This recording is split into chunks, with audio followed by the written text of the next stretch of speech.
రోజు దేవీ నవరాత్రుల్లో మూడో రోజు అలంకారం వచ్చేసేసి మనకి అమ్మవారిది అన్నపూర్ణాదేవి అలంకారం జరుగుతుందండి. సో శ్రీ శక్తి పీఠంలో శ్రీ బ్రహ్మశ్రీ నారాయణం చక్రవర్తి గారిని ఈ రోజు ఇక్కడికి వచ్చేసేసి ఆయన ఆశీర్వచనం తీసుకొని అమ్మవారిని కూడా ఒకసారి దర్శించుకోవడం కోసం మనతో పాటు ఉన్నారు పాబోలు బాల వీరాంజనేయులు గారు. ఓకే, సో మీరు ప్రజావాణి న్యూస్ డైరెక్టర్ గా ఉన్నారు, అలాగే మనకి హ్యూమన్ రైట్స్ నేషనల్ వెల్ఫేర్ కి చైర్మన్ గా ఉన్నారు కదండి.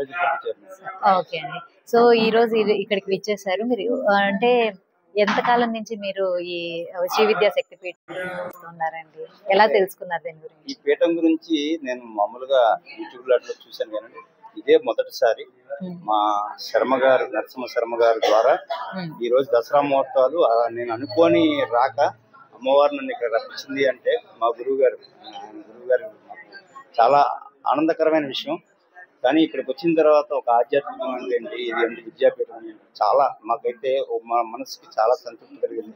గురువు గారిని చూస్తే అన్నపూర్ణాదేవిని మేము కలిసి చూసినట్టు ఆయన ఆశీస్సులతో మేము చాలా ఆనందపడ్డాము. ఇదే ఆనందాన్ని గురువు గారిని మా విజయవాడ మా అమ్మవారి దగ్గరికి కూడా తీసుకెళ్లి అమ్మవారి ముందు కూడా పెట్టి, అలాగే నేను కడుతున్న నరసరాపురంలో గాయత్రి మాత గుడి ఒకటి, లలితాంబిక గుడి ఒకటి కడుతున్నాను, కన్స్ట్రక్షన్ ఒక 10 years. దానికి కూడా అయ్యవారు అడుగు పెడితే అక్కడ కూడా మేము చాలా ఆనందపడుతూ చాలా అంటే విద్యాపీఠం అంటే అన్నదానంలో కన్నా చదువు అన్ని వేరు. విద్యాదాత అనేది అది ఎవరు దోచుకోలేనిది. అటువంటి పీఠాన్ని మెయింటైన్ చేస్తున్నారంటే సరస్వతీదేవి ఆశీస్సులు ఎప్పుడు అయ్యవారికి ఉండాలి. అలాగే అటువంటి ఆశీస్సులు మాకు కూడా, నా పిల్లలకి, నాకున్న ఇక్కడ స్నేహితులకి అందరికీ కూడా ఆశీస్సులు ఉండాలి. చాలా ఆనందపడ్డాను, చాలా హ్యాపీ. మీలాంటి ఈ పీఠానికి రావడం నేను మళ్ళీ ఎప్పుడు మర్చిపోకుండా ఇక్కడికి వస్తే కంపల్సరీ వచ్చి ఈ ఆనందాన్ని పొందుతాను.